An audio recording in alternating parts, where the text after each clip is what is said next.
নীলফামারীর সৈয়দপুরের railway station এলাকায় নেশাগ্রস্ত অবস্থায় ঘোরাঘুরি ও জনসম্মুখে মাতলামির দায়ে ৩ জনকে কারাদণ্ড ও জরিমানা করেছে ভ্রাম্যমাণ আদালত। মঙ্গলবার সন্ধ্যা ৬টায় সৈয়দপুর রেলওয়ে স্টেশন সংলগ্ন এলাকায় সৈয়দপুর থানা ও উপজেলা প্রশাসনের যৌথ উদ্যোগে অভিযান পরিচালিত হয়। এতে নেতৃত্ব দেন সহকারী কমিশনার মোহাম্মদ সাব্বির হোসেন। দন্তপ্রাপ্তরা হলেন সৈয়দপুর উপজেলার হাতাখানা এলাকার মৃত তোফাজ্জেলের ছেলে মোহাম্মদ সুমন, মাক্কুর ছেলে মোহাম্মদ জুম্মন এবং আব্দুল মতিনের ছেলে মোহাম্মদ মুন্না।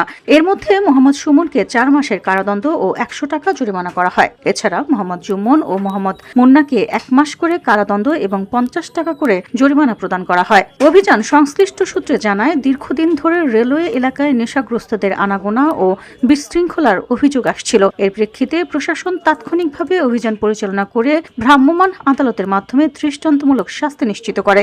এ বিষয়ে সৈয়দপুর থানার ভারপ্রাপ্ত কর্মকর্তা মোহাম্মদ রেজাউল করিম রেজা বলেন, রেলওয়ে স্টেশন সহ জনবহুল এলাকায় মাদক সেবীদের উপস্থিতি জননিরাপত্তার জন্য বড় ধরনের ঝুঁকি তৈরি করছে। তাই মাদকের বিরুদ্ধে আমাদের জিরো টলারেন্স নীতি অব্যাহত রয়েছে। নিয়মিত অভিযানের মাধ্যমে মাদক সেবী ও কারবারিদের আইনের আওতায় আনা হচ্ছে। পাশাপাশি সাধারণ মানুষের নিরাপত্তা নিশ্চিত ও অপরাধ প্রবণতা কমাতে পুলিশের তৎপরতা আরও জোরদার করা হবে।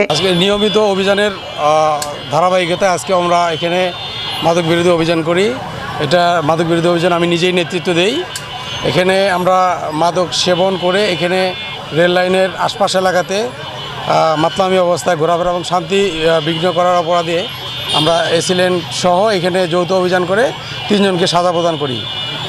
সাজা প্রদান করা হয় ৩ জনকে, একজনকে ৪ মাস, একজনকে ১ মাস, আরেকজনকে ১ মাস। এই ৩ জনকে সাজা প্রদান করা হয়। এই অভিযান আমাদের অব্যাহত থাকবে।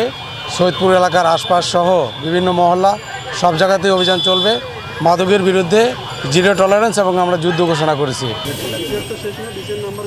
VOD Bangla news desk.